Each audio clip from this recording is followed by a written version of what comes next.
สบิดายสบายดีทุกคนยินดีต้อนรับเข้าสู่ช่องไทยบ้านเจียงคือเก่าเด้อทุกคนเอาบรรยากาศดีเนาะมื้อนี้หลังจากฝนเศร้าตกแต่เมื่อคืนนี่เป็นหอดมื้อเช้านะนี่ครับแดดออกตอนแรกบ่ต้องสงสัยว่าข่อยสิไปไสคือเก่าทุกคนข่อยจะมาต่อนกมื้อนี้ข่อยสิล่ามันให้ได้เนาะเอาว่าวไปน้ำยางไปเลยเนาะก็เป็นการประเสียนาฬิกาต่อนกม่านกับ3-4 คลิป5 คลิปนะข่อยเห็นแต่ข่อยบ่ได้เอาลงเนาะเพราะว่ามันบ่ได้นะข่อยจะมาลองอีกต่ออีกเก่านะกับดาเขาคือเก่าต่อเบิ้งบรรยากาศหลังจากฝนเศร้าตกนกมันมักออกเบิ่งบรรยากาศทุกคนนี่สวนเขาเองหญ้าก็ขึ้นนะ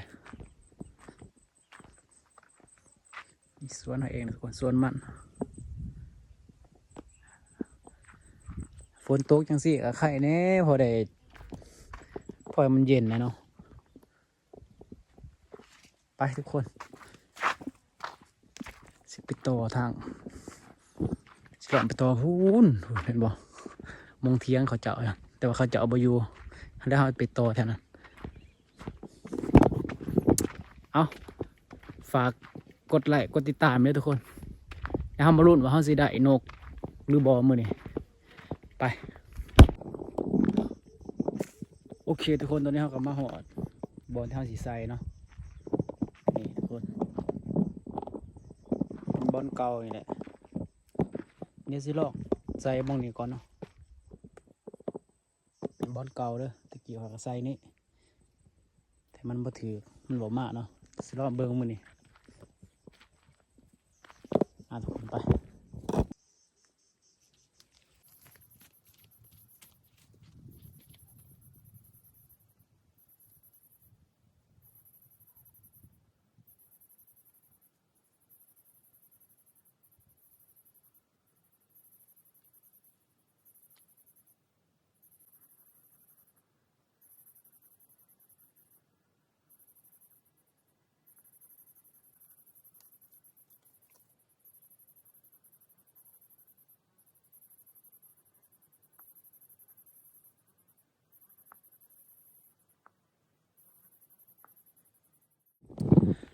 โอเคทุกคนตอนนี้เขาก็ใส่เป็นที่เรียบร้อยเนาะ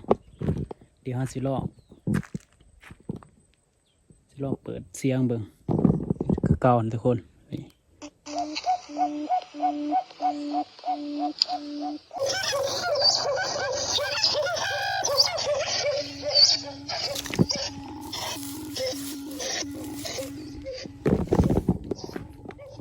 เดี๋ยวเขาเนี่ยมาบังก่อน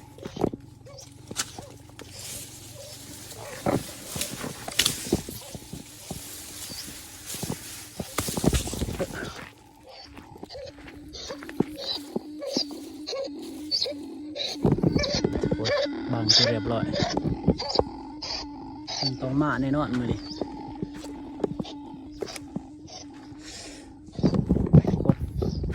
ถ่ารุดน้ำกัน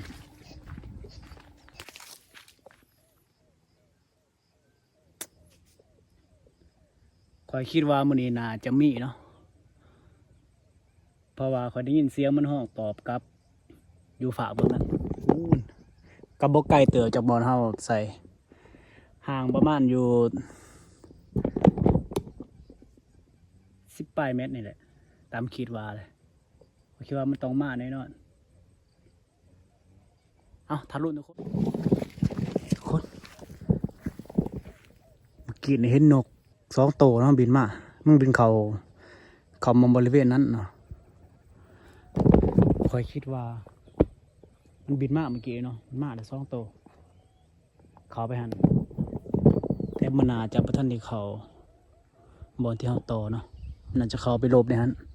เดี๋ยวคอยสิลองเอากล่องไปตั้งเบิ่งเนาะบางทีได้ซอสเด็ดทุกคนไปเดี๋ยวจะลองเอากล่องไปตั้งเบิ่งเพราะว่ามันมาเมื่อกี้ เห็นมันบินมา2 ตัวนะแต่คิดว่าน่าจะบ่ทันได้เข้าบอลที่เฮาต่อดอก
มันทุกคนมัน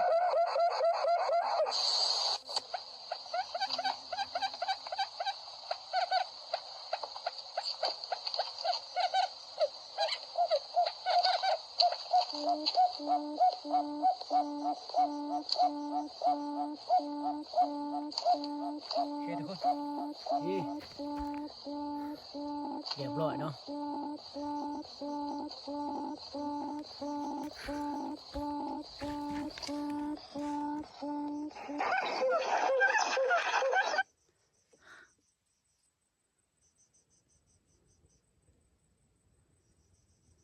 เรียบร้อยทุกคนจากพยายามประมาณ1 ชั่วโมงกว่าเนาะ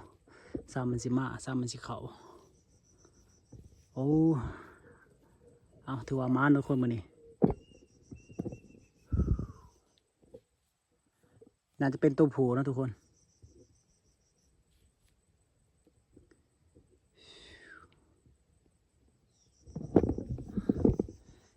ตอนนี้ถือว่าเราได้ไปตัวหนึ่งเนาะถือว่าสำเร็จเนาะภารกิจมื้อนี้การต่อนกโอ้สิได้ทุกคนเลย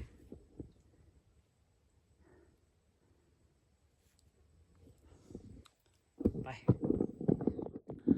โอเคทุกคนเนาะตอนนี้ถึงเวลาสิกลับเที่ยงเลยถือว่าวันนี้เราก็ได้อยู่ตัวหนึ่งเนาะจากเขาพยายามประมาณ1 ชั่วโมงกลัวๆทุกคนมันสิเขาเนาะมันสิมาแล้วเนื้อได้อยู่ตัวหนึ่งเอาก่อนจบคลิปนี้ก็อย่าลืมกดติดตามฝากส่องเลยเนาะเพื่อเป็นกำลังใจเฮ็ดคลิปต่อไปด้วยทุกคนเดี๋ยวเจอกันใหม่ด้วยทุกคนมื้อนี้ถือว่าเฮ็ดสำเร็จแล้วเนาะเดี๋ยวมื้อต่อไปเดี๋ยวเราจะเฮ็ดคลิปอีกอย่างฝากติดตามด้วยทุกคนเดี๋ยวเจอกันคลิปต่อไปทุกคน